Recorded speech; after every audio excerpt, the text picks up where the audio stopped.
If you're tired of being the weirdo using hand signals, this video is for you.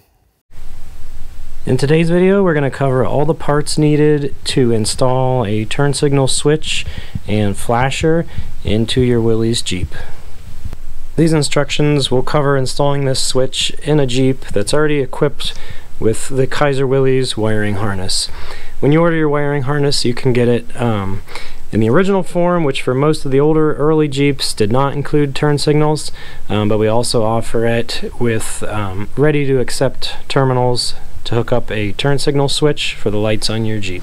I decided to do a little art project. I thought it would help simplify the diagram and just give you a better visual of where everything goes. So let's start over here.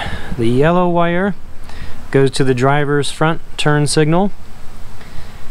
The red wire goes to your stop switch, which should have 12 volts coming into it. The green wire goes to the passenger front lamp, or your turn signal. The brown wire goes to the passenger rear lamp. And we'll skip over to the orange, which is the driver's rear. So those are your four main ones to the bulbs. So we have orange, brown, yellow, and green. Then here in the middle is the flasher. The black wire goes to the L on your flasher. The blue wire goes to the P. And the red wire goes to the X, which is 12 volt keyed on power. So this is a fused wire that goes towards, so that when you turn your key on, this will light up and your turn signals will be active. This power wire should have 12 volts to the battery and be on all the time, so that if your engine's off and you're coasting, you hit the brakes, your lights will still come on. So on most systems, the brake light switch is powered all the time, and then this is your keyed on ignition power. So I really hope this simplified things. It's really a simple system, especially if you have the Kaiser Willys wiring harness. It's all set up with these four leads to go to each lamp, and then, you know, right here you're tapping into your brake light switch, which is already there, and then this is you know, can go to the accessory or the ignition on side of your switch, and this goes to your flasher. So although when you open this there's a lot of wires, it's really a very simple system. When you open your box, you should see a diagram like this. I believe it's also available on the website, but if you're like me, sometimes just seeing it in person will make it a lot easier. So hopefully you're able to pause this or screenshot it, and hopefully you find this helpful. If you ever have any questions about anything you see in these videos, please comment below and we'll try to answer them as quickly as possible. The next thing you'll need to do is just prepare your switch harness. I like to put removable, you know, wire splices on the end of my wires, so that if I have to remove the switch or work on the column, that I can unplug everything without having to cut anything. I also got this flasher socket from Kaiser Willys, so this gives you a nice removable plug for the flasher as well. So we're just following that diagram from the beginning of the video, putting our connectors on the end of our wires, getting ready to install the switch. As you know, working underneath the dash of a flat fender is not the most enjoyable experience, so we'll try to spend as little time under here as possible. But I did want to show you, so this is a Kaiser Willys harness, and it's one of the harnesses that's designed for turn signals. So you can see it's already got the wires here. I labeled them by color to help me hook up the harness and put the opposite end of the connectors I need. So the best thing here is to use a power probe or a jumper wire, and just have a buddy kind of walk around your Jeep as you're putting power to these four wires, and make sure you have, you know, right front, left rear, etc. If you have a custom harness or you're not using a Kaiser Willys harness, it's the same principle. You just need to make sure that you have the correct wire from the switch going to the correct wire in your lighting system. One of the last things we need to do is install a flasher, and we're going to make that even a little bit easier with this bracket. So you just use a little bolt or screw to your firewall or wherever you want to mount this, and that'll snap right into there and prevent it from flapping around under your dashboard. The nice thing with these sockets is that if we did our homework and everything's wired correctly, we don't have to worry about any, mixing up the wires anymore. So if this flasher burns out and you want to replace it, just pop this one off, pop the new one on. You don't have to look at the labels or anything because we're all wired into this socket, which only goes on one way.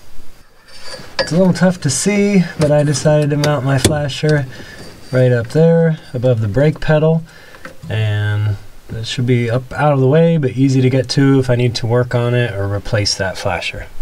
My switch is all wired up, but it's just kind of dangling here, so next is to pick a spot on the column and mount it. When you're picking the location for your switch, I recommend just sitting in your Jeep. Maybe you're just replacing this switch, so you already know where you want it, but a lot of people want to put it, parallel to the ground like they would on a modern car. But if you're like me, your knee's kind of right there, so I like it up at a bit of an angle. I don't like it straight up and down because I have a gauge down here.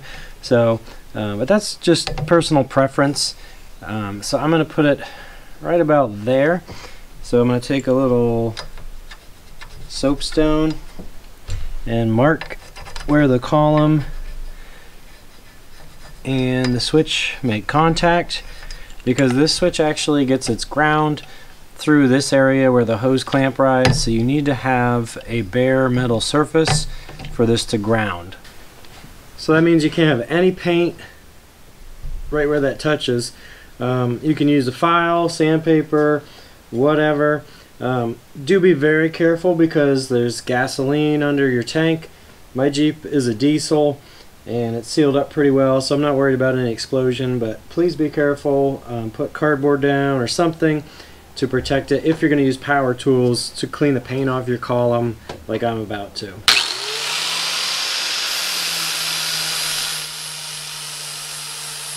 If you're worried about rust, just take a little dielectric grease and put it on that bare metal. Once we put the column, or once we put the switch on, we'll just kind of grind it into that a little bit, and it'll still make the ground, but it won't rust. A hose clamp is included with your switch, and that's what's going to hold it on to the column. Think about the direction that you put the clamp in so that the little tail that sticks out isn't pointed directly at your fingers or your knee or anything like that, because you don't want to cut yourself every time you go to change lanes. Once you have the clamp tightened, I like to tidy up my wiring a little bit. And are you really a Jeep owner if you don't have various zip ties on hand? The kit doesn't come with these, but most of us probably have a few to spare. I just think it kind of makes for a cleaner look. The harness does have a nice black coating on it, so it's pretty discreet, but I like to dress it up just a little bit, and make sure you cut these on a nice 45-degree angle so you cut yourself every time you look at it. Here's the view from the cockpit, so you can see it's up away from my knee, but it's still easy to operate. And now for the moment of truth. If I wire this correctly, when I turn this to the ignition side of the switch, this should light up. On this style switch, the red light in there means your switch has power.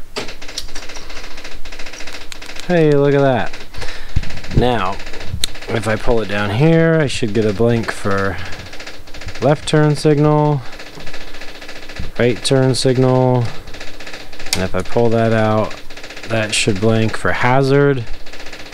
So all four should be blinking, and that should cancel it. So far so good. Now let's see if the lights actually work. Driver's side turn signal. Passenger side turn signal.